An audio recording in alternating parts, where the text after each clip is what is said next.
Olá, pessoal. Hoje vamos conversar com o primeiro secretário do Conselho Regional de Medicina de São Paulo, Dr. Ângelo Wátimo.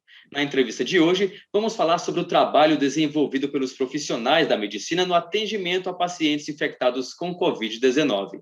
Doutor, muito obrigado por nos receber. Ok. Bom, doutor... Pois não, estou à disposição.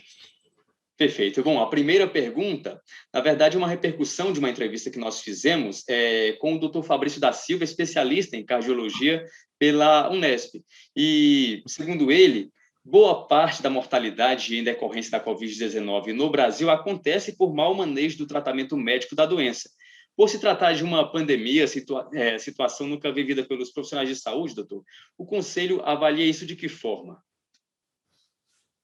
Isso é uma opinião dele e, na verdade, é muito difícil você falar e afirmar dessa maneira. Nós estamos falando de uma pandemia, e numa pandemia, quando nós falamos em mortalidade, não necessariamente nós nos referimos apenas ao tratamento do paciente já infectado e sintomático, mas sim as medidas de prevenção, a vigilância epidemiológica, que é importantíssimo numa pandemia. Agora, é lógico, em parte, nós podemos até dar uma parcial razão. É claro que o acúmulo de casos e a própria saturação dos serviços de saúde, melhor dizendo, ele pode ter tido alguma influência, principalmente no que diz respeito ao recurso humano, não só médicos, como enfermagem, que, de repente, se viram à frente com casos graves e num volume muito grande, além da expectativa. Agora, o problema não é a questão de pandemia ou não, é a questão de manejo, quando a gente já diz lá na outra ponta, o paciente infectado e grave, talvez isso ele quis dizer de pacientes já graves em terapia intensiva que exigem uma expertise, um preparo para poder, vamos dizer, conduzir esses casos, né? Então, realmente, o Brasil, ele, ao longo dos anos, ele carece de uma estrutura pública de saúde. Isso não foi agora. A estrutura é deficiente, era deficiente. Quer dizer, não é que por causa da pandemia ela vamos dizer assim, se arrumaria em um ano. Quer dizer, foram feitas N ações, mas a questão estrutural pesou e também a questão de preparo. Nós sabemos que o preparo e a graduação, até pela abertura indiscriminada de escolas médicas, criou profissionais com perfis que, infelizmente, talvez não sejam os melhores. E também, não bastasse isso, eu sempre insisto nisso, a questão do revalida e a questão de quererem trazer médicos sem uma revalida, médicos formados no exterior sem uma revalidação conforme do seu diploma aqui, para poder exercer. Então, você junta todos esses fatores e você vai ter o reflexo. Você junta o problema humano ao longo do tempo que se formou, como eu já disse, com a abertura indiscriminada de escolas, a dificuldade em fazer residência médica, que a residência médica é importantíssimo e não tem, e nem todos que se formam, não existe acesso a todos. E quando nós falamos em manejar pacientes complexos e pacientes graves, você precisa ter uma formação adequada. Então, não sei se eu contemplei a sua resposta, mas a sua pergunta, melhor dizendo, mas estou à disposição para dirimir as dúvidas. Ficou bem claro, perfeitamente. Bom, então, dando continuidade, doutor, outra pergunta que a gente também gostaria de fazer nesse sentido, que engloba a pandemia e tudo mais, é saber se houve mudança na questão do atendimento médico, né, em relação a prioridades, ou seja, o paciente antes era orientado a só procurar as unidades de saúde quando já estivesse sentindo algo mais grave. Agora, não, nos primeiros sintomas já procurar para receber uma orientação. Houve essa mudança, isso é algo bom? Sem dúvida, e eu digo graças a Deus que teve essa mudança.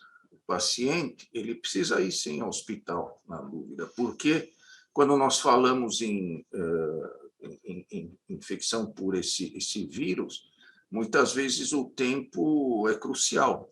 A demora no atendimento pode ser realmente fatal. Isso, no início da pandemia, isso se propalou muito, até porque temiam uma saturação e um caos no sistema hospitalar. Isso não foi só no Brasil, também no exterior. E foi, vamos dizer assim, uma conduta totalmente errada. E mudou, sem dúvida, mudou. O paciente com sintoma, a menor, aliás, ele tem que ir ao médico, não obrigatoriamente ao hospital. Ele precisa ir ao médico, ele precisa ser consultado, ele precisa ser visto, se ele tiver alguns sinais de pior, ele precisa ser visto, e isso aumenta as chances de recuperação. Isso é indiscutível. Certo, perfeito. Bom, doutor, tinha uma pergunta que eu gostaria de fazer, mas o senhor até acabou já antecipando a resposta, que era a respeito da questão da carência estrutural que a saúde no Brasil pode estar enfrentando. Isso talvez pode ter sido um dos problemas que talvez tenha interferido aí no aumento do número das mortes em decorrência da Covid-19. Mas eu queria que o senhor discorresse um pouco mais sobre essa questão. O Brasil ainda é carente, é algo que precisa melhorar muito? O Brasil é carente há muito tempo. Infelizmente, é uma politização, e nós não vamos falar em aspectos políticos, nós vamos falar em aspectos técnicos e aspectos reais, estruturais. O Brasil, por questões N, até por uma questão de um financiamento insuficiente, e por nunca ter, até porque a saúde não era uma prioridade, sempre foi deficiente. O acesso à saúde pública, melhor, vamos separar, ele não era total. Tinham vários gargalos. Isso sempre foi. Havia uma carência de UTIs, de vagas em UTI, uma carência de segmentos especializados, uma carência na atenção primária, na estrutura inicial do atendimento, que é a porta, é a base do sistema de saúde, isso sempre deficiente. Não vamos dizer que não vem melhorando, mas continua sendo deficiente. E é lógico que quando você junta isso a uma pandemia, onde os sistemas de saúde de países desenvolvidos, sistemas praticamente totais, muito mais abrangentes que o nosso, se viram, vamos dizer assim, maus lençóis, o que dirá daqui? Então, a expressão é isso que tem. Os pacientes morriam porque não tinha vaga de UTI, mas não por Covid, por uma série de doenças. Isso não é de agora, isso sempre teve. Só que agora, por causa da pandemia, isso é veiculado na imprensa e tem que veicular, porque isso não pode continuar, sem dúvida. Eu acho que daqui para cá isso tem que servir para melhorar, para mostrar a importância de você ter um sistema de saúde estruturado, eficiente e resolutivo. Muito bem. Bom, doutor, então já caminhando aqui para o final da nossa entrevista, a última pergunta, eu queria que o senhor comentasse um pouco o resultado de uma pesquisa feita pela FGV, que pontuou, que apontou, na verdade, que 70% dos profissionais de saúde se sentem despreparados para enfrentar a pandemia. De que forma isso pode impactar, por exemplo, na humanização do atendimento aos pacientes e, inclusive, nos resultados finais, nos números que envolvem a Covid-19?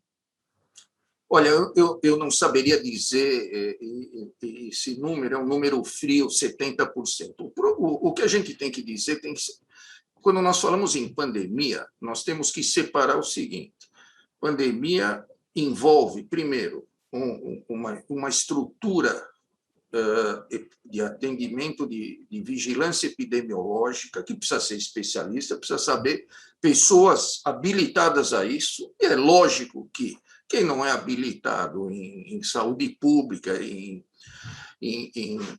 fazer esse tipo de ação, ele vai se sentir despreparado. Ele pode até fazer como um médico, os médicos têm uma noção de tudo. Aí nós vamos passar para o atendimento do paciente sintomático, mas não grave. Aí eu não acredito que esse número seja real, porque ele é um paciente sintomático, mas passível de ser atendido por um médico com uma formação mesmo generalista, tá? Agora, quando nós passamos para o paciente grave de UTI, que exige médicos com uma especialização em cuidados intensivos, é lógico que o resto vai se... Quem não tem experiência nessa área, ele vai se sentir despreparado. Eu não posso pegar um médico que pode ser um ultra especialista em cirurgia de mão, um ortopedista, e pôr na UTI.